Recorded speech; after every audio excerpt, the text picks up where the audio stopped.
கர்த்தர் எல்லாருக்கும் ஜீவன் கொடுத்து போஷிக்கிறவர்.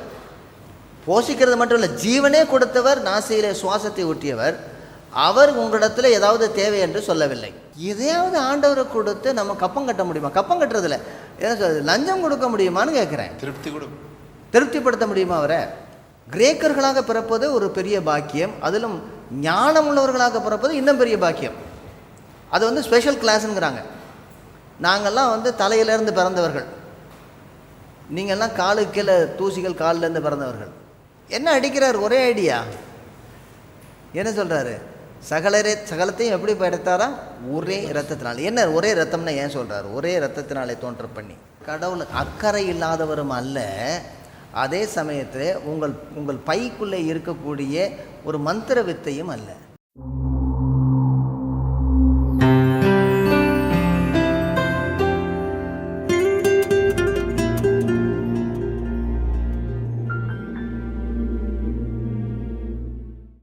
ஞானிகளுக்கு சுவிசேஷம். ஞானிகளுக்கு அவர் மூன்றாவதாக என்ன சொல்கிறார்? நம்ம 2 காரியங்களை பார்த்து வந்தோம். அவர் முதலாவதாக என்ன சொல்கிறார் என்றால், ஆராதனைக்கு பாத்திரர் ஒருவரே, அவரை அறிந்து ஆராதியுங்கள் என்கிறார். இரண்டாவதாக, கர்த்தர் சர்வத்தையும் படைத்த ஆண்டவர், எனவே அவரை ஒரு இடத்துக்குள்ளே அடைக்க வைக்க முடியாது என்கிறார்.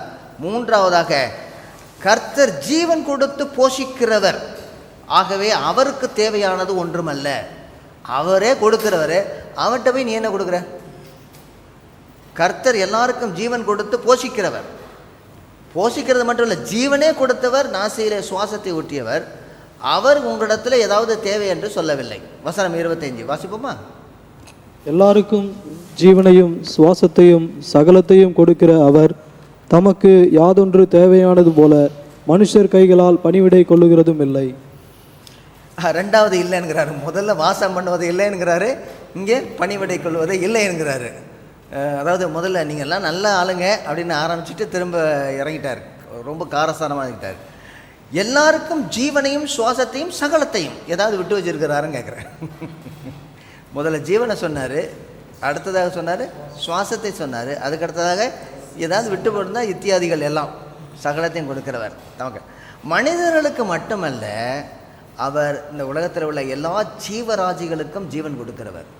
மனிதர்களுக்கு சுவாசத்தை, அவனுடைய ஆத்மாவையும், அதுக்கு அடுத்ததாக எல்லா உயிரினங்களுக்கும் ஜீவத்தையும் கொடுக்கிறவர். இந்த ஜீவன்கிற வார்த்தை இருக்கிற ஜீவன், அதுக்கு கிரேக்க பாஷையில் ஜோயே அப்படின்னு சொல்லி ஜோயே.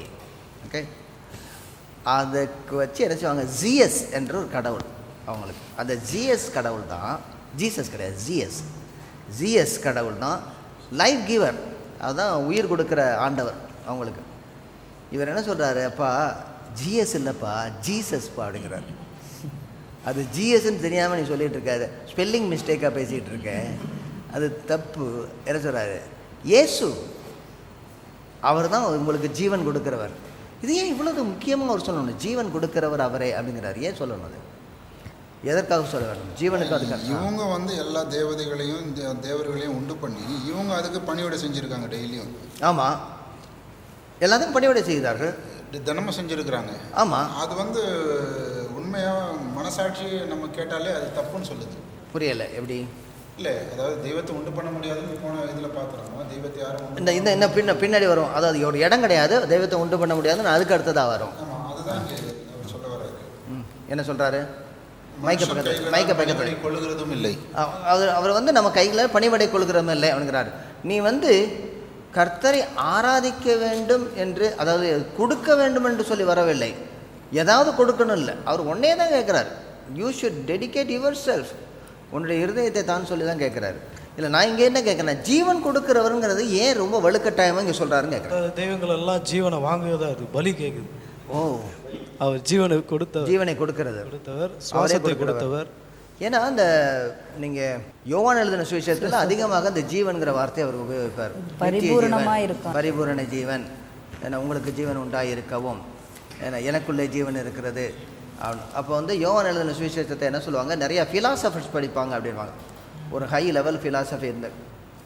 முதலாவது அந்த யோவான் எழுதின சுவிசேஷம் 1வது அதிகாரத்துக்கு அவங்க, ஆதியிலே வார்த்தை இருந்தது, அந்த வார்த்தை தேவனிடத்தில் இருந்தது, அந்த வார்த்தை தேவனாக இருந்தது, அவர் ஆதியிலே தேவனோடு இருந்தார், சகலமும் அவர் மூலமாய் உண்டாயிற்று, உண்டானதொன்றும் அவராலே அல்லாமல் உண்டாகவில்லை.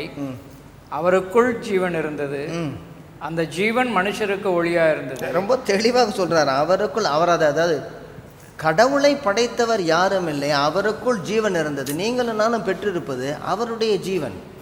அவர் தான் நமக்கு கொடுத்துருக்கிறார். இப்போ இவ்வளவு, அதாவது நீங்கள் இந்த இடத்துல எக்ஸிஸ்டன்ஸ்ன்னு சொல்கிறதா, நீங்கள் இருக்கிறீங்கன்னு சொல்கிறதே அவரால் தான். அதுக்கப்புறம் நீ என்ன கொண்டு கொடுக்க போகிற? நீ என்ன கொண்டு கொடுக்க போகிற? எல்லாவற்றையும் படைத்து அவைகளுக்கு ஜீவன் கொடுக்கிறவர் மனிதரிடத்தில் எதற்காவது கையேந்துவாரா? கேள்வி. இதுக்கு பேர் சொல்கிறாரு என்னது? வானத்தையும் பூமியையும் படைத்ததுனால சொல்கிறாரு, பூமி அது நிறைவும் கர்த்தருடையது அப்படின்னு சொல்கிறாரு. நான் பசியாக இருந்தவங்கள்ட்ட கேட்க மாட்டேங்கிறாரு. நான் கேட்டிருந்தா எவ்வளோ இருக்கு, நான் வந்து கேட்க. இதே வந்து யூத மக்களுக்கு தீர்க்கதரிசிகள் இது குறித்து ஏதாவது சொன்னாங்களா? யூத மக்களுக்கு நீ வந்து கொண்டு வரக்கூடிய ஆராதனைகள், நீ செய்யக்கூடிய பலிகள், இதெல்லாம் எனக்கு ரொம்ப சந்தோஷமாக இருக்குது. உன் காணிக்கை அருவருக்கு என்ன சொல்கிறீங்க? என்ன விரும்புகிறது பலியை நீர் விரும்புகிறதல்ல, தேவனை கேட்கும் பலிகள் நொறுங்குண்டாவிதான். பலியை விரும்பினால் நான் செலுத்தி இருப்பேன். 51ஆவது சங்கீதத்தில் ரொம்ப அழகாக சொல்ல, பலியை விரும்பினால் அதைத்தான் கொடுத்து ஷார்ட்கட்டாக ஏதாவது பண்ணோம்னா பண்ணியிருப்பேன் சீக்கிரமாக. அதாவது தள்ளுபடி சீட்டு வாங்கியிருக்கலாம், அல்லது பாவ மன்னிப்பு சீட்டு வாங்கியிருப்பேன், அல்லது வந்து உண்டியலில் காசு போட்டிருப்பேன், அல்லது யாராவது ஒரு இடத்துக்கு ஜெபக்கூடுகைக்கு பணம் அனுப்பி வச்சுருப்பேன், இவ்வளோ ரூபாய் அனுப்புகிறேன்ட்டு. என்னுடைய பேர் பத்திரிகையில் வரும், நான் இவ்வளோ ரூபாய் கொடுத்தேன், எனக்கு இதெல்லாம் நடந்து முடிந்ததுன்னு பத்திரிகையில் வரும். அல்லது சாட்சியில் சொல்லுவாங்க, மேலே போட்டு மேடையில் வச்சு சொல்லுவாங்க, நான் இதுலேருந்து கொடுக்க ஆரம்பித்தேன், எங்களுக்கு வந்து எல்லாமே நன்மையாக முடிந்து விட்டது. ஹலோ, எதையாவது ஆண்டவரை கொடுத்து நம்ம கப்பம் கட்ட முடியுமா? கப்பம் கட்டுறதில்ல, என்ன சொல்றது, லஞ்சம் கொடுக்க முடியுமான்னு கேட்குறேன். திருப்திப்படுத்த முடியுமா அவரை? பலியை காட்டிலும் கீழ்ப்படிதலும், பலியை காட்டிலும் கீழ்ப்படிதலும். எடுத்து வாசிங்களேன். என்ன கேட்குறாரு? சவுல் ராஜா சொல்கிறாரு, நான் வந்து பலியை செலுத்தியிருக்குவேன் அப்படிங்கிறாரு. அதுக்கு என்ன நேரடியாக சாமுவேல் சொல்கிறாருன்னா, பலியை காட்டிலும் கீழ்ப்படிதல் வேணும்பா. கீழ்ப்படிதல், செவி கொடுத்தலும் முக்கியம். 1 சாமுவேல் 15வது அதிகாரம் 22வது வசனம் வாசிங்க. அதற்கு சாமுவேல், கர்த்தருடைய சத்தத்திற்கு கீழ்ப்படிதலை பார்க்கிலும் சர்வாங்க தகனங்களும் பலிகளும் கர்த்தருக்கு பிரியமாய் இருக்குமோ? பலியை பார்க்கிலும் கீழ்ப்படிதலும் ஆட்டுக்கடாக்களின் இனத்தை பார்க்கிலும் செவி கொடுத்தலும் உத்தமம். இதே மாதிரி ஆமோஸ் இருக்கிறதையும் சொல்றார். உங்களுடைய எல்லா விதமான பலி செலுத்துதலையும் எடுத்துகிட்டு போங்கன்னு ஒரு இதில் ரொம்ப சொல்லுவாங்க. பலிகளையும் உங்களுடைய கிண்ணறங்களையும் வாத்தியங்களையும் கொண்டு போங்க, எனக்கு அருவருக்கிறேன் எனக்கு ஏசாயாவும் சொல்கிறாரு. ஏசாயாவிற்கு திருச்சிலையும் வருது. அடுத்தது அது ஆமோசனுடைய இதுலேயும் சொல்கிறாங்க. இவங்க 2 பேருமே ஒரே காலத்தில் வாழ்ந்தவங்க. என்னென்னா அதில் ரொம்ப வேடிக்கையாக ஒருத்தர் சொன்னார், பலி செலுத்துறது வந்து ஒரு லிட்டர்ஜினா ஒரு ஆராதனை முறைமையின்படி. அப்புறம் பாடல்கள் ஓசைகள் அப்படின்னா ஒரு ஃப்ரீ ஒர்ஷிப்பு. ஆர்டர்லி ஒர்ஷிப்பையும் இருக்கிறேன், ஃப்ரீ ஒர்ஷிப்பையும் நான் இருக்கிறேன் அப்படிங்கிறாரு. இன்னொருத்தர் ரொம்ப இருக்கிறாரு. அப்படின்னா அந்த மெயின்லைன் சர்ச்சையும் இது பண்ணல, பெண்டிகாஸ்ட் சர்ச்சையும் விட்டுட்டாரா அப்படிங்கிறாங்க. ஆமாம், கர்த்தராகிய ஆண்டவர் அங்கே மகிமைப்படவில்லை என்றால் நீங்கள் என்ன ஆர்டர் கொண்டு வந்தாலும் சரி, என்ன ஆராதனை நடத்தினாலும் சரி, அது ஃப்ரீ ஒர்ஷிப்பாக இருந்தாலும் சரி, அல்லது ஒரு கட்டுக்கோப்புக்குள்ளே 1 மணி நேரத்துக்குள்ளே முடிக்கிறதா இருந்தாலும் சரி, அது அல்ல முக்கியம். கர்த்தருக்கு கீழ்ப்படியக்கூடியது. அதாவது அவருக்கு ஏதாவது கொடுத்து தீர்த்து விடலாமா? என்னத்தை கொடுக்க போகிறோம்? கர்த்தர் செய்த சகல உபகாரத்துக்காகவும் அவருக்கு நான் எண்ணத்தை செலுத்துவேன். நாம் அவரை சார்ந்து இருக்கிறோம், அவர் நம்மை சார்ந்திருக்கவில்லை. எடுத்துகிட்டே அவர்கிட்ட கொடுக்குற மாதிரி இருக்கு. இப்படி எடுத்துகிட்டு இருந்தங்க ஒன்று கொடுக்கலாம். அதான் நான் சொல்கிறேன், உம்மிடத்திலே வாங்கி உம்மிடத்திலே கொடுக்குறோம். ஆனால் ஒன்று கொடுக்கலாம். என்னங்க? ஒன்று கொடுக்கலாம். என்ன கொடுக்கலாம்? பாவத்தியம் சாபத்தியம். ஆமாம், அது ஃபுல்லாக கொடுத்துடணும். அது ஆஃபாக கொடுக்குறாங்க. அதில் வந்து இது ஃபுல்லாக கொடுக்குற கிடையாது. கர்த்தருக்கு லஞ்சம் கொடுக்கவோ தமக்கு சாதமாக வாலாட்டும்படி ரொட்டு துண்டை போடவோ முடியாது. அவருடைய மேஜையில் கீழ் விழும் துளிக்கைகளை பொறுக்கிக் கொள்ளவும் பாத்திரர் அல்ல நாம். சிம்பிள். அவருடைய மேஜையில் கீழ் விடும் துளிக்கைகளையும் பொறுக்கிக் கொள்ள நமக்கு பாத்திரமில்லை. இந்த செய்தியை யூத மக்களுக்கும் இஸ்ரவேல் தீர்க்கதரிசிகள் சொல்லியிருக்கிறார்கள். நம்ம பகுதியில் எடுத்தோம்னா என்ன செய்யலாம்? நம்ம சபையில் இது எப்படி அவருக்கு நாம் ஒன்றுமே செலுத்த முடியாது. அவர் தான் நமக்கு எல்லாத்தையும் கொடுத்துருக்கிறார். ஏன்னா சில பேர் சொல்கிறாங்க, நம்ம நிறைய சம்பாதிச்சாதாங்க நிறைய ஆண்டவருக்கு கொடுக்கலாம். என்ன செய்யணும்? நிறைய சம்பாதிச்சா நிறைய ஆண்டவருக்கு கொடுக்கலாம், நல்லது. ஆனால் நிறைய ஆண்டவருக்கு கொடுக்குறது ரெண்டாவது. முதல்ல என்ன? முதல்ல வாங்கினதில் எவ்வளோ கொடுத்துருக்கான்னு சொல்லி பாருங்கள். நீங்கள் ஆண்டவருக்கு கொடுப்பதற்காக சம்பாதித்தோம் இல்லை, கர்த்தர் கிருபையாக தந்திருக்கிறார், அவ்வளவு காரியத்தையும் செஞ்சிருக்கிறார்.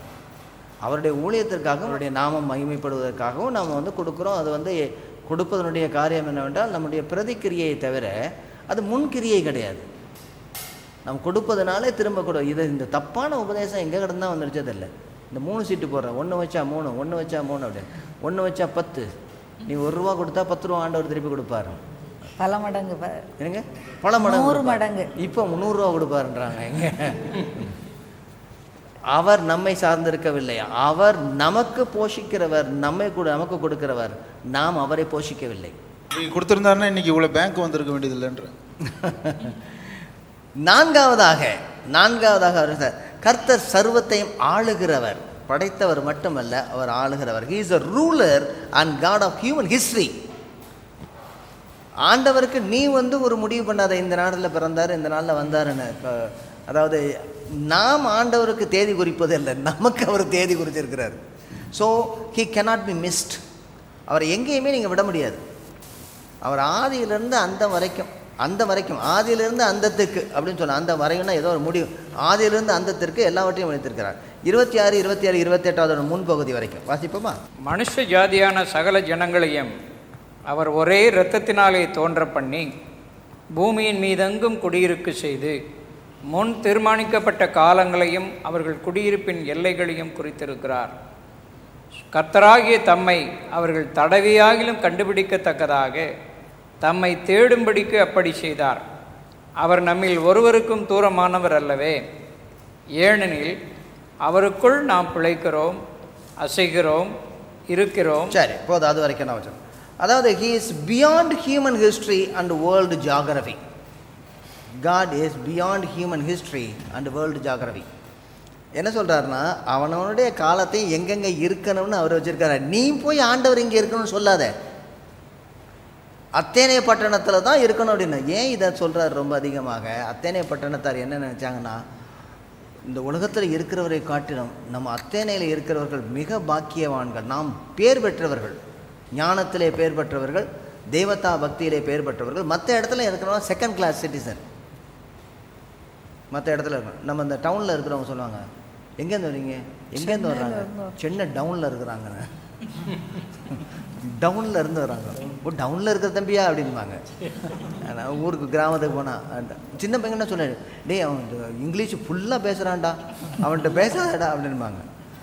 அப்போ மனப்பாங்க என்ன, ஏதோ ஒரு பெரிய இடத்துல இருந்து வந்தாங்கன்னா அவங்க பெரியவங்க, ஒரு சாதாரண இடத்துல விவசாய குடும்பத்தில் இருந்தால் அவங்க தாழ்ந்தவங்க. இவங்களுடைய மனப்பாங்க அப்படி தான் இருந்தது. ரெண்டாவது மனப்பாங்க அவங்கள்ட்ட என்ன இருந்ததுன்னா, கிரேக்கர்களாக பிறப்பது ஒரு பெரிய பாக்கியம், அதிலும் ஞானம் உள்ளவர்களாக பிறப்பது இன்னும் பெரிய பாக்கியம். அது ஸ்பெஷல் கிளாஸுங்கிறாங்க. நாங்கள்லாம் தலையிலேருந்து பிறந்தவர்கள், நீங்கள்லாம் காலுக்கு கீழே தூசிகள் காலிலேருந்து பிறந்தவர்கள்.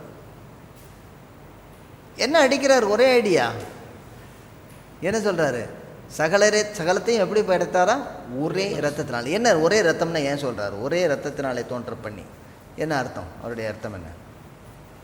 என்ன சொல்ல வர்றார்? ஒரே இரத்தத்தினாலே பட்சபாதம் இல்லை, பட்சபாதம் இல்லை, தேவன் பட்சபாதம் உள்ளவர் அல்ல அப்படின்னா பேதுருவானவர் கொர்நேலி வீட்டில் ஆரம்பிக்கும் பொழுது 10வது அதிகாரம் 34வது வசனத்தில் அப்படி தான் ஆரம்பிக்கிறார்.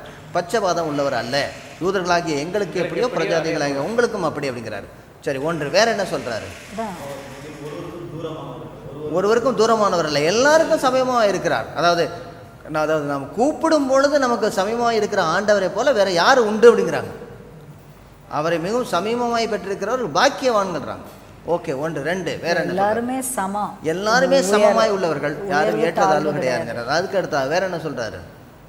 பூமியின் மீதெங்கும் என்று குறிப்பிடுகிறார். பூமியின் மீதெங்கம், அதாவது ஒரு பகுதியில் அப்படின்னு சொல்லல. ஏன்னா இவங்களுடைய மனப்பாங்க என்னன்னா, இந்த கிரேக்க சாம்ராஜ்யம் தான் பெருசு உலகத்திலேயே. அதுலேயும் இந்த கிரேக்க சாம்ராஜ்யத்திலையும் அதை விட அதிகமாக எது பெரியதுன்னா இந்த அத்தேனே பட்டணம் தான் பெருசு. அப்படிங்கும்போது இவர் என்ன சொல்கிறாரு, அத்தேனே பட்டணம் எனக்கு ஜுஜிபியா, உலகம் முழுசும் தான் ஏன் எனக்கு முழுசு.